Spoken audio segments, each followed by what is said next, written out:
আজকে শেয়ার করতে এসেছি একটা খাসির মাংস রেসিপি, বাট এটা একটু পাকিস্তানি স্টাইলে।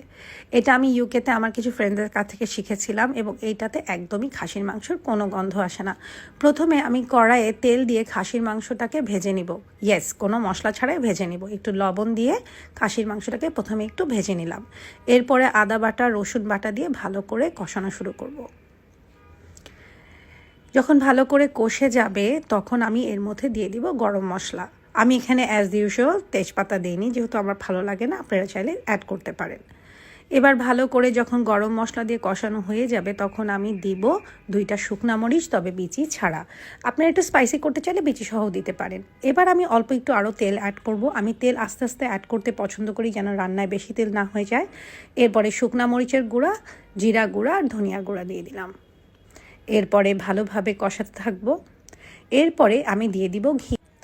ঘিতে টেস্ট আর স্মেল দুইটাই অনেক চেঞ্জ হয়ে যায়, তাই ঘি আমার অনেক ফেভারিট জিনিস মাংসে দেওয়ার জন্য।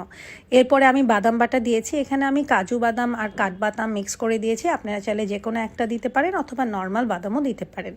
এরপর আমি দিয়ে দিলাম অনেকখানি বেরেস্তা দিয়ে আমি ভালো মতো কষাবো। আমি কিন্তু এই রান্নায় কোনো পেঁয়াজ বাটা দেইনি।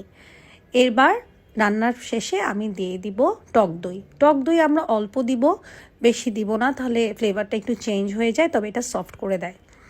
এরপরে আমি একটা জায়গায় ভেজে নিব কিছু আলু।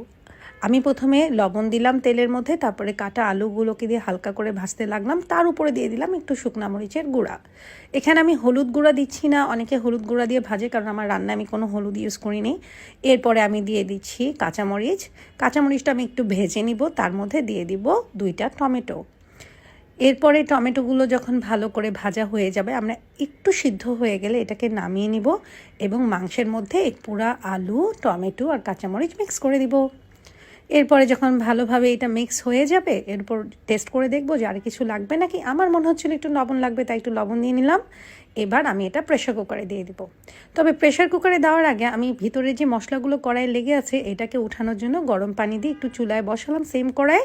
ওই পানিটা দিয়ে পরে আমি মাংসটাকে সিদ্ধ করতে দিয়ে দিলাম। প্রেশার কুকার আমার খুব ফেভারিট জিনিস। এটাতে খুব অল্পতে রান্না হয়ে যায় তাড়াতাড়ি এবং মাংসটা অনেক সফট থাকে। আমার রান্না রেডি। আমি 7টা সিটি দিয়েছিলাম। আর ওই দিনে আমার বাসায় এসেছিল আমার একটা গেস্ট, আমার জিমের একটা আপু এসেছিল, ওনাকে সার্ভ করেছিলাম আরও অনেক ডিশ। এই ডিশের মধ্যে কয়েকটা রেসিপি আরও অনেকে জানতে চেয়েছিলেন আমার একটা রিল দেখে। আমি অবশ্যই সেগুলোও শেয়ার করব। Thank you so much for watching. I hope you are liked it.